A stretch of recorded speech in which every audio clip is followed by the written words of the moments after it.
Lukman Sawadou est notre invité. Il est sociologue de formation, journaliste, analyste politique. Il a été également membre de plusieurs mouvements de la société civile. Il est directeur de publication d'un journal, initiateur de l'appel des Manigas. Il est également auteur du livre Se réconcilier ou périr. Bienvenue à tous et à toutes. Droit au but sur Actuel Média Burkina. Lukman Sawadou, bonjour et bienvenue. Bonjour Sylvestre et bonjour à l'ensemble de votre équipe de Actuel Média, qui est un média qui a fait son apparition dans l'environnement médiatique national. Et je crois savoir que c'est un des organes qui va compter beaucoup, étant entendu que exploite le numérique. Et aujourd'hui, les Burkinabés sont beaucoup attachés à l'information numérique. Et donc, je crois que c'est un potentiel à exploiter.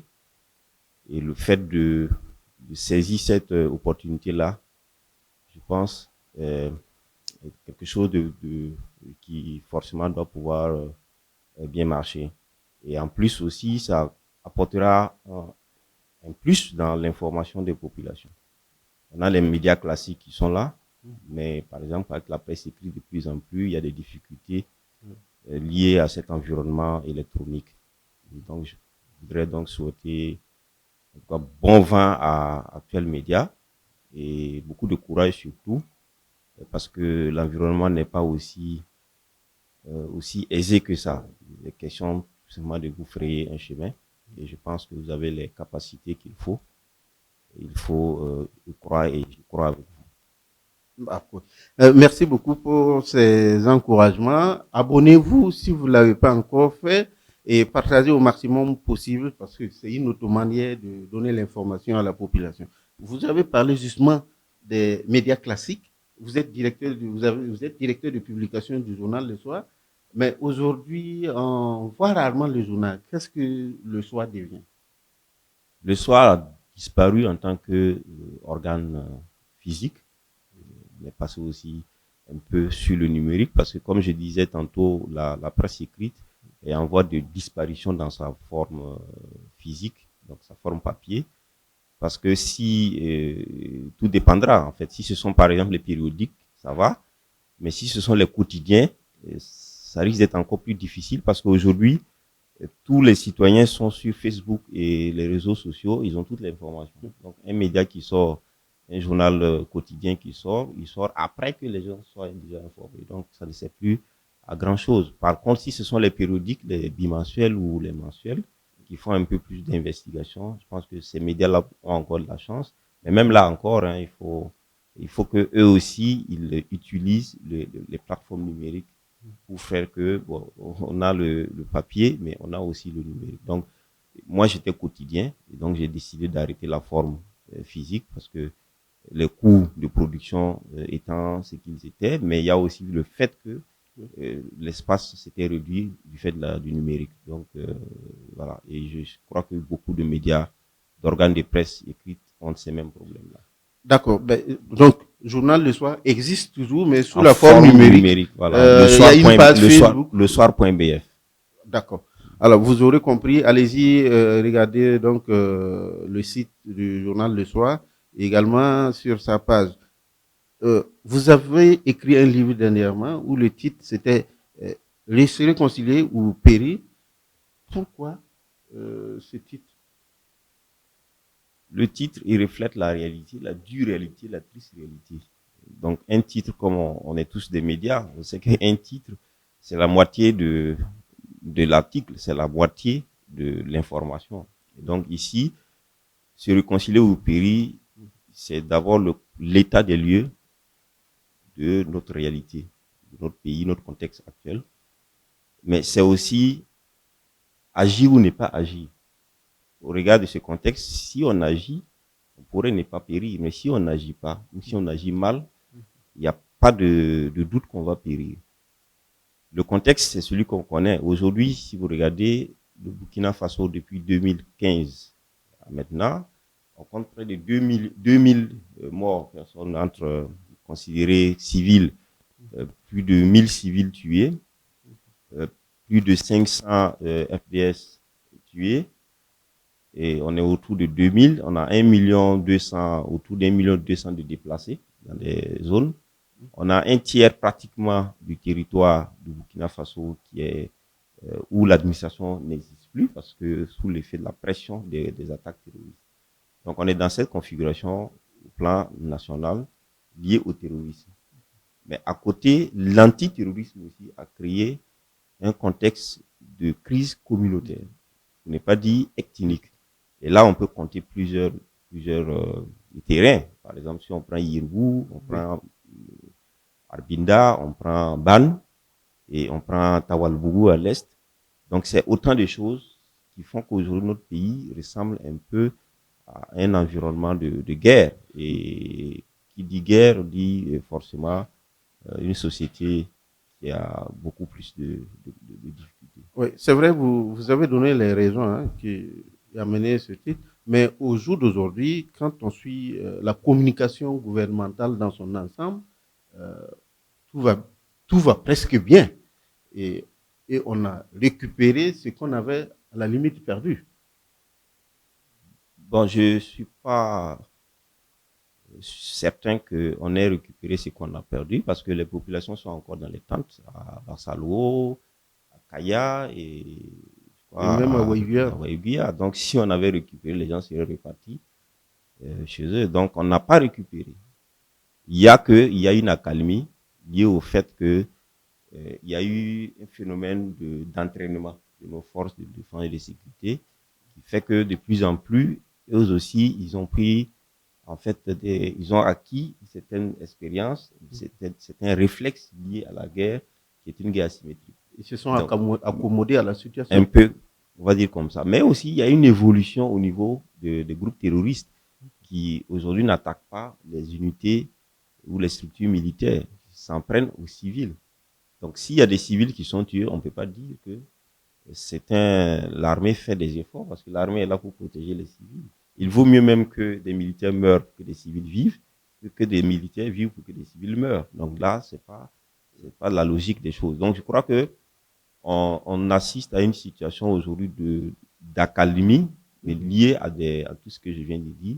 Mais ce n'est pas encore vraiment, je crois, le renversement de la situation. D'accord. Du jour où vous avez décidé d'écrire ce livre jusqu'à aujourd'hui, est-ce que vous maintenez cette notion des nations en sursis au Burkina? Oui, la nation est en sursis au Burkina, et c'est pas, même si on arrêtait le terrorisme aujourd'hui, la nation resterait en sursis.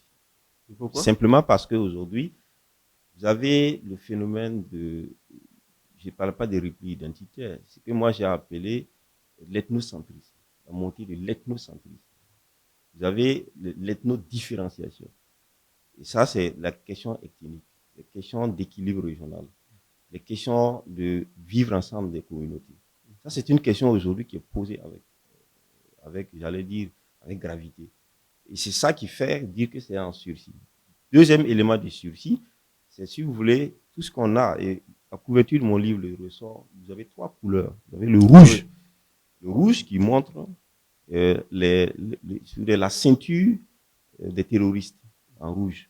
Vous avez les 2 autres couleurs internes, le jaune qui représente le dozo, l'autodéfense, la couleur du milieu, un peu rouge, qui représente les coléraux et les VDP. Et puis dans ça, vous avez les ASS, qui sont l'Alliance pour le salut du Sahel, etc. Le problème que ça pose, c'est une réponse qu'on a, au niveau qu'on a essayé de trouver face à l'insécurité. Donc on a armé des civils, ou des civils se sont armés. On a un résultat certainement. Et maintenant, ce sont des civils, ces armées-là, quand vous regardez en deuxième lecture, sont adossées sur des communautés ou des ethnies. Donc, si vous prenez aujourd'hui les Dozo, les Dozo, c'est l'Ouest, c'est le peuple mandé. Oui. Prenez aujourd'hui les Korlero, les VDP, c'est le plateau central, ce sont les Mossi. Demandez un peu aux populations qui sont victimes du terrorisme qui est leur ennemi. Ils diront rarement les terroristes. Ils trouveront peut-être une ethnie du Burkina pour qualifier de être leur ennemi. Donc, dans ce contexte-là aujourd'hui, Oui. si chaque peuple du Burkina Faso, donc chaque entité, Doit créer a son sa armée, structure, oui. je me demande s'il y a à un moment donné, il y a des difficultés entre les populations, comment on va les résoudre? Et là, on est un peu comme dans une sorte de Somalie. Parce que vous avez des armées. Et l'armée, le fait militaire est un fait institutionnel. Donc, c'est l'État qui doit gérer le fait militaire. Donc, l'armée ne peut pas être une armée qui devienne l'apanage de tous les groupes sociaux. Dès lors que vous êtes dans cette configuration, vous n'êtes à l'abri de rien. Et là, je prends très souvent, sur le plan de la biologie, un corps humain qui est atteint d'une maladie chronique est toujours mis sous certains régimes alimentaires. Ouais. Pour ne pas que certaines maladies opportunistes entrent. Ça veut dire quoi? Si quelqu'un est diabétique, ou même quelqu'un qui est séropositif, on lui dit, bon, tu ne prends pas tel aliment, tel aliment, tel. Pourquoi? Parce que si jamais il y a une maladie opportuniste qui entre, son système immunitaire est défaillant. Donc, aujourd'hui au Burkina, notre système immunitaire est défaillant. Donc, c'est pourquoi, par ailleurs, la question de la réconciliation se pose. Parce que si vous n'êtes pas, si vous n'avez pas un certain équipement de votre système immunitaire, quelque chose qui vous protège, dès que vous avez un problème, une maladie opportuniste, c'est-à-dire que dès qu'il y a un problème entre les SAMO et les MOSI, automatiquement, les SAMO prennent leurs armes parce qu'ils ont un groupe d'autodéfense, les MOSI prennent leurs armes aussi. On a vu à Tialgo où les Gouroussi et les MOSI. Ce qui s'est passé. Ouais. Donc, c'est pour dire simplement qu'on est dans une situation où on a comme un système immunitaire qui est défaillant. D'accord. Alors, est-ce qu'on ne tire pas vers un début de solutionnement de ces problèmes? Parce qu'on a vu le président du Faso qui s'est montré volontiers en prenant, bien sûr, le taureau par les cornes et en essayant d'appliquer ce que vous avez toujours demandé, à savoir la réconciliation nationale, en instituant un ministère d'État chargé à la réconciliation nationale. Comment vous avez accueilli cette volonté manifeste du président du Faso? On l'a accueilli comme une réponse favorable. Parce qu'il y a eu une demande très forte de dire aux dirigeants, aux hommes politiques, à la classe politique en général, écoutez, il faut aller à la réconciliation parce que nous sommes dans un tissu social qui est décousu, qui est déchiqueté. Nous sommes dans un pays aujourd'hui qui est abonné à aller, j'allais dire, dans la cassure totale. Donc, il faut rechercher en interne par nous-mêmes, dans une sorte d'intelligence collective, des moyens de raccoler les morceaux. Et ça, il faut se réconcilier. Il faut passer sur un certain nombre de choses, il faut trouver des solutions à un certain nombre de choses.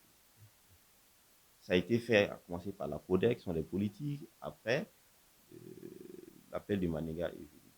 Je crois que ça a été entendu parce que au moment de la campagne présidentielle, tous les chefs de partis, tous les candidats ont chacun fait le plaidoyer de la réconciliation. Et le chef de l'État l'a aussi fait comme engagement. Il a tenu en mettant en place le ministère. Donc, pour nous, c'est une satisfaction d'avoir déjà eu cette prise en compte par le gouvernement du fait de la réconciliation. Donc, ça devient une politique publique, une politique du gouvernement, de l'État. Donc, normalement, nous, on a fini.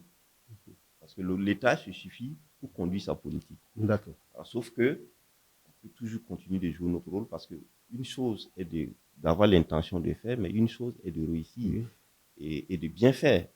Parce qu'on se souvient que dans ce pays, il y a une réconciliation qui n'a pas marché. Peut-être une ou deux, ou trois mêmes expériences. Donc, or, là où nous sommes, je crois que nous sommes dans une expérience qui ne doit pas faillir parce que si ça faillit, ce n'est pas bon. On n'a pas assez de ressorts pour attendre encore d'en faire autant. Et puis, l'amplitude n'est pas pareille. Le contexte n'est pas pareil, c'est très différent. Donc, il faut absolument réussir cette réconciliation. Donc, nous, on est obligés et on doit continuer d'aider le gouvernement au sens où nous allons avoir un regard qui va être fait. On va faire des contributions et on va faire en sorte que la trajectoire de la réconciliation que nous voyons, cette trajectoire soit suivie jusqu'à l'aboutissement. Alors, mais quel pourrait être le contenu de cette réconciliation nationale? Bon, ce que je peux dire déjà, il faut partir de la formule que certains pourraient ne pas très bien saisir ça très tôt. Notre pays connaît des crimes. Il y a l'aspect crime de sang, il y a l'aspect violence politique. Donc ça, c'est une grande tache noire dans l'évolution politique, l'histoire du pays. Les crimes politiques, vous prenez depuis 1960 jusqu'à 1983. Puis, avant la Révolution, il y a eu des crimes. Et quand la Révolution est venue, il y a eu un lot de crimes jusqu'en 1987, sous le CNR. Et après le CNR, il y a eu un lot de crimes jusqu'en 92, 93, 94, les Oumarou, Clément et tout ça. Et puis après, on est arrivé en 2014 avec l'insurrection, avec le coup d'État qui a suivi, etc. Donc, quand vous prenez tout ce contexte-là, vous faites cette comptabilité macabre, vous avez des dossiers comme ça que le Haskoun a essayé de mettre en place. Mais tous ces dossiers, aujourd'hui, certains oublient, par exemple, qu'il y a des gens qui sont morts, de morts violentes, qui ont été assassinés par des régimes, mais dont les dossiers ne sont pas en justice. Donc, c'est-à-dire que si on regarde bien, ça voudrait dire qu'ils sont morts pour rien, quoi. Or, toutes les morts, toutes les personnes qui sont mortes dans le cadre de la violence politique, un mort, vous trouvez un père, une mère, une famille, des sœurs, un village, etc. Donc, si vous comptez autant, vous allez voir la carte que ça fait. Une carte assez importante. En plus, maintenant, des dossiers qu'on connaît, Thomas Sankara, Norbert Zongo, qui sont, eux, en justice. Donc, pour eux, ce n'est pas compliqué. La justice va faire son travail. Normalement, ce n'est pas compliqué. Et les autres? Au Haskoun, vous avez 6 000 dossiers. 6 400 dossiers. Ce qui est connu. 2% sont en justice, sont judiciarisés. Tout le reste n'est pas judiciarisé. Mais c'est un poids sur la société. Comment on fait? Donc, la réconciliation va proposer deux situations. Une situation de justice pénale, une situation de justice transitionnelle. Et le mécanisme de justice transitionnelle va permettre de revenir sur tout ce passif. Tout ce passif qui est lourd à supporter. C'est un problème dans la société. Et chercher donc la vérité, et chercher donc à apaiser le cœur, à apaiser les familles, les victimes, etc. Et ceux qui sont aussi judiciarisés, la justice continue. Donc, il faut avoir les deux types de justice pour qu'on puisse aller à la réconciliation. Sinon, on peut se contenter des dossiers qui sont en justice. Il y a des gens, par exemple, sous la politique de privatisation, qui ont été tout simplement licenciés. Et c'est déflaté là, parce que c'est une politique d'État. On ne peut pas poursuivre l'État pour avoir pris une politique de privatisation. Mais ça reste aussi qu'il y a des dommages dans la société, il y a des préjudices énormes. Comme les familles en souffrent aujourd'hui. Il faut travailler à résoudre. On résout ça comment? L'État ne peut pas régler ça. Donc il faut rentrer dans une situation où on estime que l'État doit faire ça à titre humanitaire, à titre de préservation de la paix. Donc voilà pourquoi la réconciliation doit prendre ensemble tous ces dossiers. Yirgou, comment vous allez juger le problème de Yirgou? C'est près de, officiellement, une quarantaine de morts. Mais officiellement, c'est plus de 200 morts. Comment vous réglez ça? Qui a tué qui? Qui a fait quoi?